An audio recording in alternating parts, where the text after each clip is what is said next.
I grew up in New Mexico and was always very into the outdoors, hiking, camping, rock climbing, etc. One summer, when I was 19, I went on a 4-day, 3-night camping trip near my parents' house on my own. Might sound weird, but I had been to this area many times and it was quite safe. Anyway, I brought my camera and took lots of pictures. When I came back and developed my film, there were 3 extra pictures that I didn't take of me sleeping. One each night. None of my stuff was missing or stolen and nothing happened, but it freaked the hell out of me. I was driving a shortcut from 29 Palms, California to Albuquerque, New Mexico. 29 Palms is located in the desolate high desert east of LA.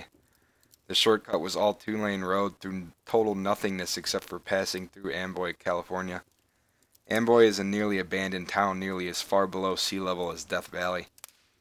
So I was driving by myself in the afternoon and proceeded to drive up into the mountain range between Amboy and I-40.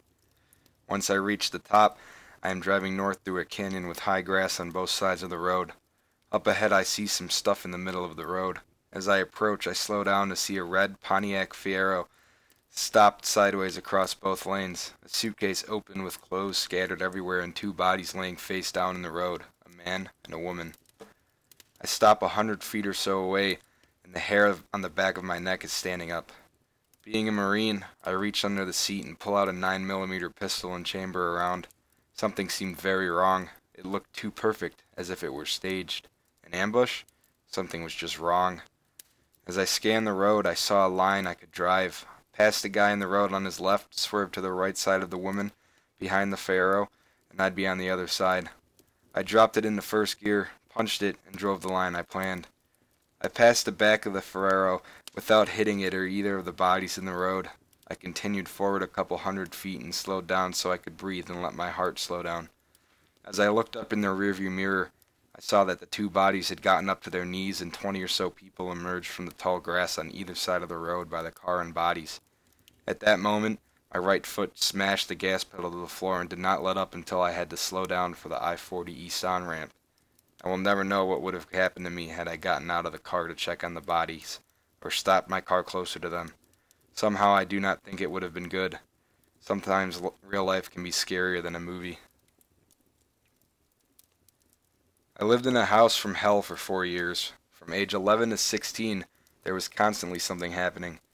Doors flying open and shut, voices, footsteps. Nothing ever stayed where you put it.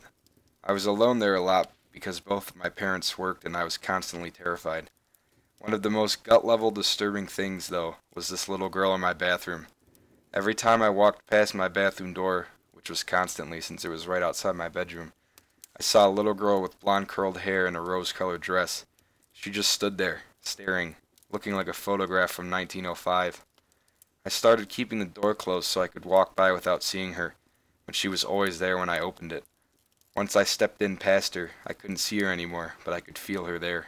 She scared me, but I felt really sorry for her because she was trapped there, just like me, but probably forever.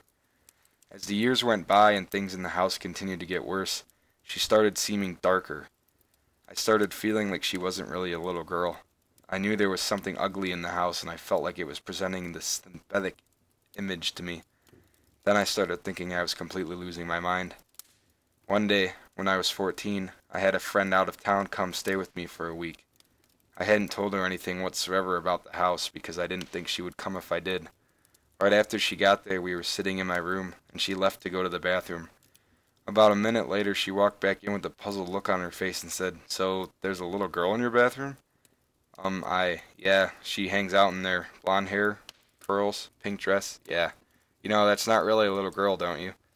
I almost threw up. I was so relieved and terrified and excited and ready to run out of the house screaming. She wouldn't use my bathroom the rest of the week, and I started using it as little as possible without pissing off my parents. Eventually we moved out, and I could not have been happier. I distanced myself from it mentally as much as I could.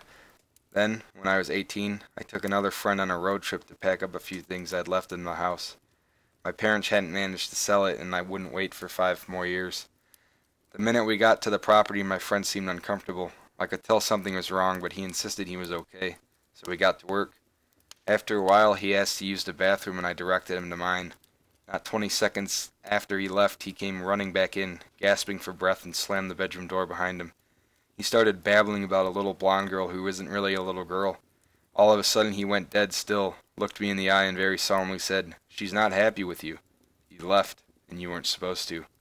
We threw whatever we could grab in 2 trips in my car and got the fuck out at top speed.